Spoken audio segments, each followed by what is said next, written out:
Periodicity. This is a topic that we had back in intro, so this should be pretty straightforward. Periodicity really has to do with periodic properties. Now, we talked already about the history of the atom, and there's a history of the periodic table as well. It was originally constructed to represent the patterns observed in the chemical properties of the elements. So those were collected, and the things that were similar were put in the same families. Mendeleev is given the most credit for the current version of the periodic table.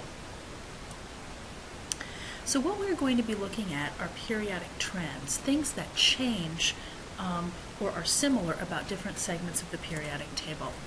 For example, ionization energy, electron affinity, atomic radius. Those are three examples of some properties we are going to look at. Ionization energy. This is the energy required to remove an electron from a gaseous atom or ion. Or, what we used to say is it was the energy needed to remove a valence electron. Here's an example of it. If you have X and you're trying to form an ion by losing an electron, how much energy does that take? So let's look at an example. Magnesium, to form magnesium plus energy, takes 735 kilojoules per mole. That's the first ionization energy. Now, if we were going to remove yet a second electron, it would be 1,445 kilojoules per mole. Why would that be? Well, as we continue to take off more and more electrons, it takes more and more energy because we're getting closer to the nucleus. Notice the difference here. Now, magnesium normally is a +2 ion. So therefore, if we are taking off the third ionization energy, you can see the huge jump from the first to the second and then the second to the third. It's not in even increments. That's because what you're now doing is you're trying to remove an electron for something that's already stable, something that's isoelectronic to a noble gas. Core electrons are bound much more tightly than valence electrons. So think about the Bohr model of the atom. With magnesium, you have 2 electrons on the valence level. The other electrons are called the core electrons. The energy needed to remove those core electrons takes more energy to do that than from the valence. Ionization energy in general, as we go across a period from left to right, the first ionization energy increases. In other words, as we go across, it takes more and more energy to remove an electron. Why? Well, lots of reasons, but they say here that electrons added in the same principal quantum level do not completely shield the increasing nuclear charge caused by the added protons. So, to rephrase that, as we move across, what happens is the radius of the atom, it gets smaller. It gets smaller because more electrons and more protons are being added. More protons are pulling on the same level of electrons, which cause the atom to shrink. Ionization energy, which is energy to remove a valence electron, would increase in general as we go across because the smaller the atom, the harder it's going to be to remove an electron because the nucleus and the valence are close together. They also say electrons in the same principal quantum level are generally more strongly bound from left to right on the periodic table. They also say in general, as we go down a group from the top to the bottom, the first ionization energy decreases. Why would that be? They say here that the electrons being removed are on average farther from the nucleus. What we used to say was, as we go down, principal quantum number is getting larger. As the principal quantum number is increasing, then what's happening is that you have more levels of electrons. The larger the atom, the harder it is to remove. So something like francium, which is on the bottom of the alkali metals, is going to have something that is quite easy to remove because it has 7 levels of electrons versus lithium, which has less levels. So let's look at the values of the first ionization energy for the elements in the first 6 periods. You'll notice what happens. In general, as we go from hydrogen to helium, notice the huge jump there. Helium has a stable octet, or actually only has 2, but has a full level. And then we go to lithium. Lithium is way down at the bottom there. takes less energy. And as we move across, you can notice from lithium all the way to neon, which is the second period of the table, the energy increases. Now it doesn't do so linearly. There's a little bit of a zigzag in there, but from lithium to neon it generally goes up. From sodium to argon, period 3, it generally goes up. From potassium to krypton, it generally goes up. But there are a few little dips along the way. The question is, what are those dips about? So we'll see that in a minute. So, explain why the graph of ionization energy versus atomic number across a row is not linear. Well, why isn't it linear? And they say electron repulsions. That's their answer. But for this, we need a little bit more explanation. So now let's look at the reason why. Let's look at beryllium versus boron. Now, beryllium has the electron configuration 1s2, 2s2. And therefore, if I draw the orbital diagram, we'd have 1s2, and 2s is also a single box. Let's look at boron, 1s2, 2s2, 2p1. 1s2, 2s2, and 2p1. So what we would expect, of course, is boron is smaller in radius than beryllium. That's my graphic picture representation of the radius. And you can see, as you go across, boron's radius is smaller, but its ionization energy is not greater. If you look at the previous slide, there's a little zigzag there. Why not? Well, you can see the answer the textbook is giving is electron repulsions, which is true. But what does that mean? Well, what that means is ionization energy, remember, is the energy to remove this electron, the last one added. So we're going to compare these, this one versus this one. It actually takes less energy to remove the boron one because the electron is the only one in that orbital in that sublevel. However, with beryllium, you have a paired, completely full 2s sublevel. It takes a little bit more energy than expected to pull apart those two electrons.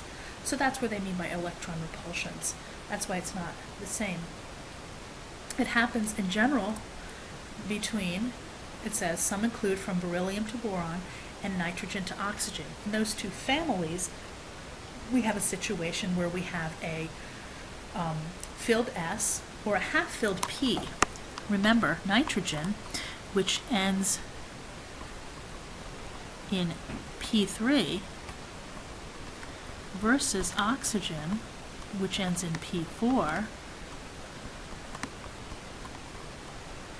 We're talking about getting rid of this one or getting rid of that one. It's actually a bit easier or lower ionization energy to remove that valence electron because what happens if we remove it is we have a half-filled P sublevel, and half-filled P sublevel is somewhat stable. You might also remember, if we have a picture very generally of the periodic table, etc., and the rare earths are down there. In general, we said on the left, we tend to have low ionization energy because the radius of the atoms tend to be larger. And we were very lucky, remember, because that's all on the LEFT, or the left of the periodic table. So large radius and low ionization energy often go together. Of course, this is the exception to the rule. So over here, like francium, we have the largest radius of that on the periodic table. It tends to have the lowest ionization energy. And these over here, and I should probably draw it to scale, so let me just try to make it look dramatic. Oh, doesn't that look dramatic? Is a small radius and a lower ionization energy. And in general, as we go this way, the ionization energy increases. So let's do some practice. Which atom would require more energy to remove an electron? Why? So we go to our periodic table and we look up Na and we look up Cl.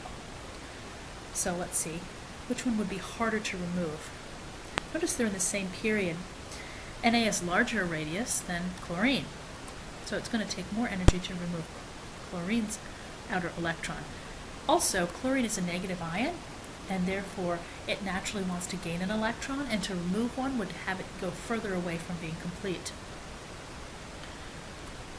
Which atom will require more energy to remove an electron? Why? All right, let's look up lithium and cesium.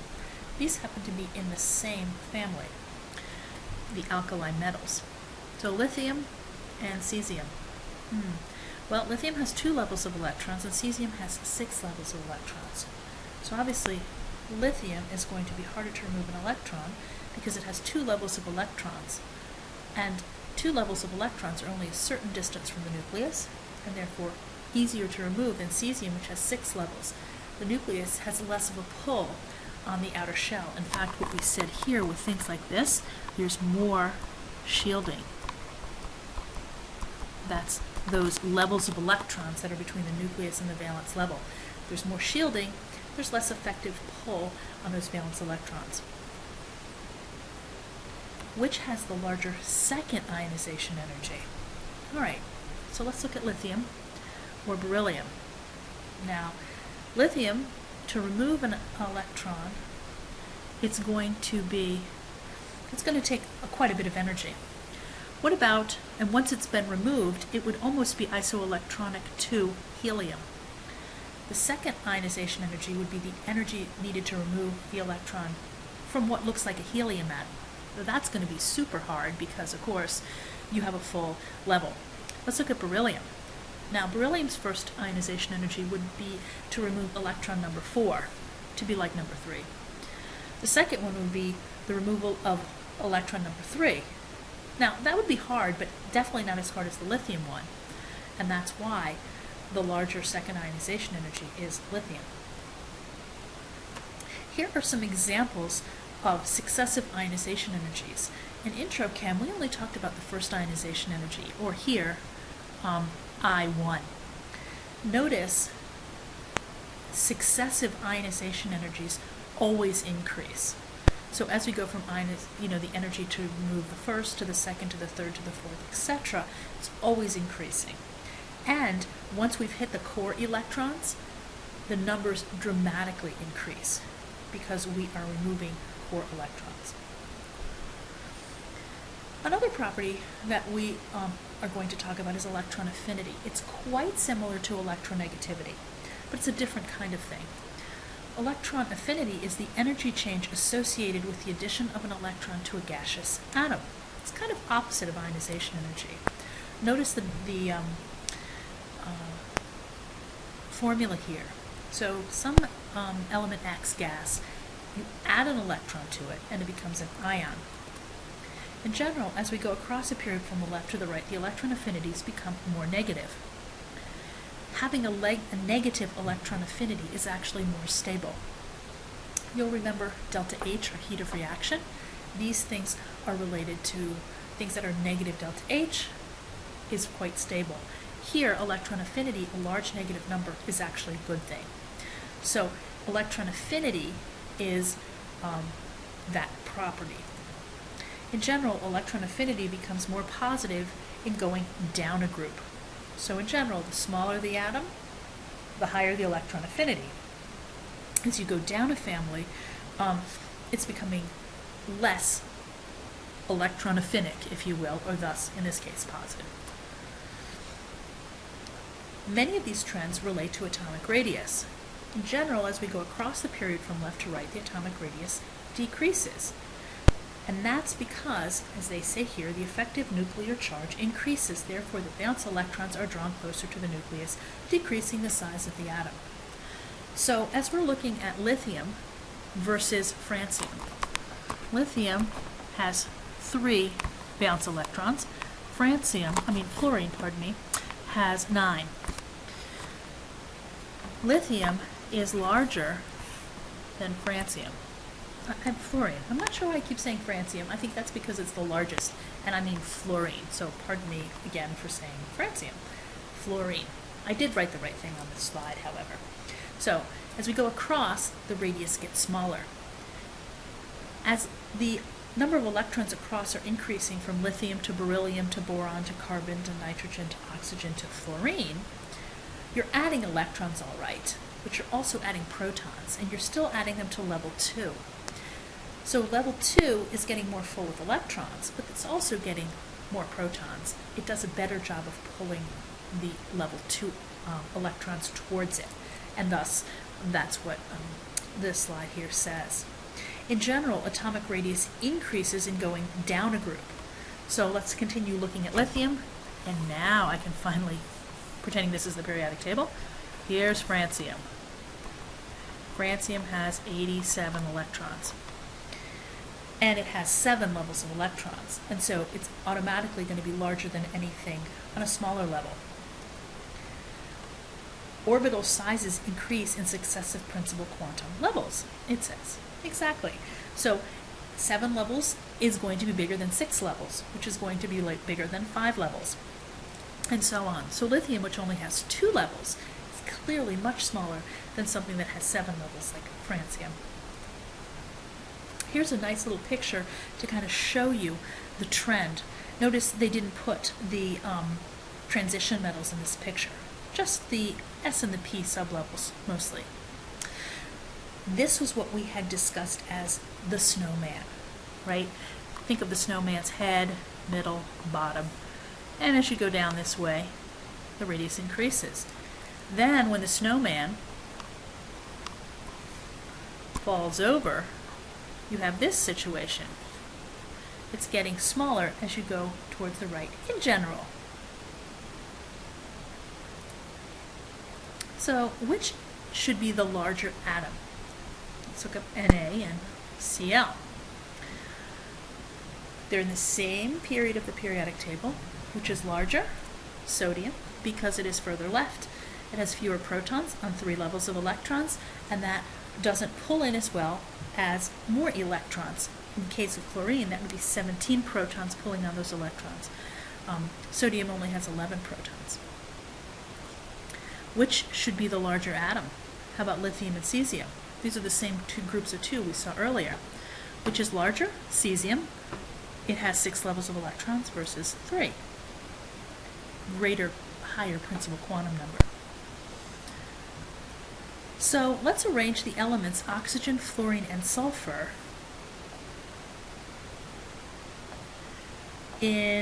according to increasing ionization energy. In other words, from the lowest to the highest. Which one is going to take less energy to remove an electron? Sulfur, oxygen, or fluorine? Well, you can see that is the order. Sulfur, oxygen, and fluorine, because sulfur of the 3 is the largest in radius. So therefore, it has 3 levels of electrons, and it's going to be more easily lost, that valence electron, to another atom. Oxygen is larger in radius than fluorine, so that's why it's next. And then fluorine, of course, is the smallest, and therefore harder to remove. Those an outside force that's trying to pull all those electrons is going to have a harder time when the atom is smaller. And of course, we just, at this moment, also discussed atomic size. Which one is smallest? Fluorine, then oxygen, then sulfur. Yep, that's exactly right. So, let's see what the final thoughts are about this section. The periodic table. It is the number and type of valence electrons that primarily determine an atom's chemistry. Think about being able to gain or lose a certain number of electrons. So if you can lose 2 electrons, you're going to react in a similar fashion when bonding as another atom that can also lose 2 electrons. If you can gain 1 electron, you're going to be similar to another atom that can gain 1 electron. And that's why things in the same family react in a similar fashion. Electron configurations can be determined from the organization of the periodic table. We didn't discuss it in this particular group of slides, but I know we've discussed it in class. We can get electron configuration because we know where the S, the P, the D, and the F sublevels are.